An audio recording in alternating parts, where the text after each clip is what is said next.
بسم اللہ الرحمن الرحیم۔ رسول اللہ صلی اللہ علیہ وسلم نے ارشاد فرمایا، بہترین ہجرت یہ ہے کہ تو برے کام کرنا چھوڑ دے۔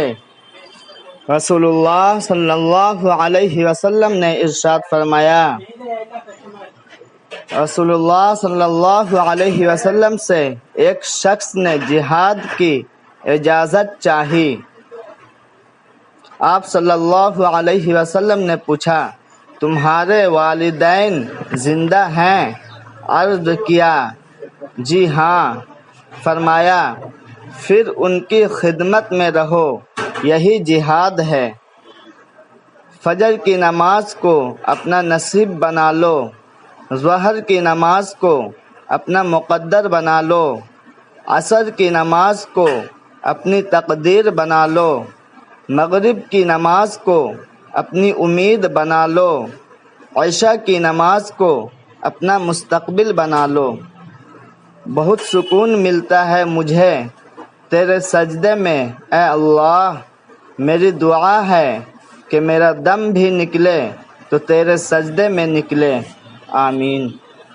آج کی بات، ماں سے محبت کرو، کیونکہ ماں کی پریشانی دیکھ کر اللہ پاک نے صفا مروہ کو حج کا رکن بنا دیا۔ ماں کی دعا بد نصیب نہیں ہونے دیتی، باپ کی دعا غریب نہیں ہونے دیتی۔ اللہ کا ذکر اپنے ہاتھوں کی انگلیوں پر کیا کرو، کیونکہ اندر ہی اندھیری قبر میں یہ روشنی کا سبب بنے گی۔ مایوس وہ ہوتا ہے جو اللہ پر یقین نہیں رکھتا، اور مرحوم وہ ہوتا ہے جو اللہ کی نعمتوں کا شکر ادا نہیں کرتا۔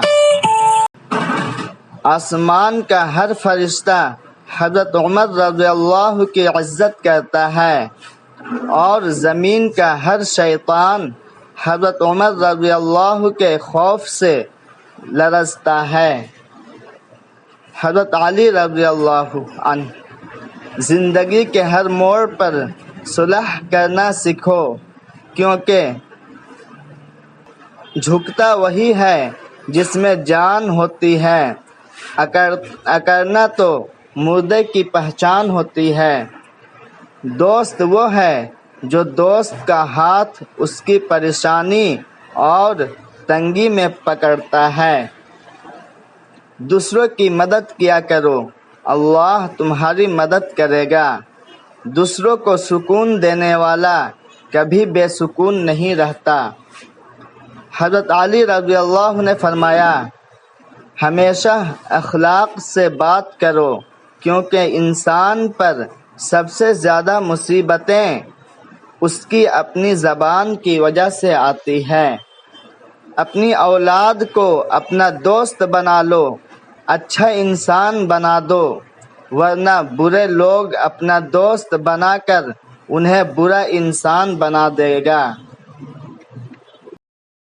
افسوس، جنازے کی نماز پڑھنے کے لیے لوگ دوسرے ملکوں سے بھی آ جاتے ہیں، لیکن فرض نماز پڑھنے کے لیے مسلمان محلے کی مسجد تک نہیں جاتے۔